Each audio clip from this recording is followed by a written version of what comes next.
बिस्मिल्लाहिर्रहमानिर्रहीम अस्सलाम वालेकुम dear students, I am Mohammad Ali from channel friends physics. Students, आपके चैप्टर 4 में एक थर्ड न्यूमेरिकल है कि 10 bricks of mass m and height h are to be piled up on one another.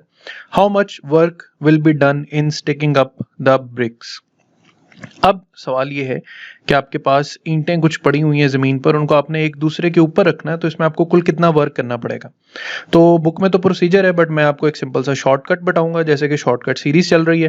तो यहाँ पर हमें नंबर ऑफ ब्रिक्स कितनी दी हुई है, 6। हर ब्रिक का मास कितना है, m, और हाइट कितनी है, h। अब इसमें इन सब ब्रिक्स को, लेट्स से ये सारी ब्रिक्स हैं, तो इनको हमने एक दूसरे के ऊपर प्लेस करना है। ये ग्राउंड है 1 2 3 4 5 एंड 6। तो अगर प्रॉपर प्रोसीजर से करते हैं फिर तो एक न्यूमेरिकल है, लेकिन एमसीक्यूज में आप ऐसे सवाल को कैसे टैकल कर सकते हैं। तो students, just write down the shortcut के work done in stacking up n bricks is equal to n into n minus 1 divided by 2 mgh। Very simple shortcut. इसमें n क्या है, n है जी number of bricks. 6 into 6 minus 1 divided by 2 mgh। तो ये हो जाएगा हमारे पास 6 इंटू 5 डिवाइडेड बाय 2 mgh।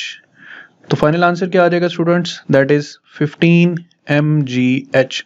अब आपने ऐसा सवाल अगर आ जाता है तो सिंपल क्या करना है, जस्ट ये नंबर पिक करना है, यहाँ पर n into n minus 1 by 2 apply करना है, और जो मास दिया हो ग्रेविटी 9.8 और हाइट जो भी गिवन हो, यहाँ पर आपने उसकी कैलकुलेशन कर लेनी है। तो ये था आज का shortcut, work done in stacking bricks on one another. Thank you.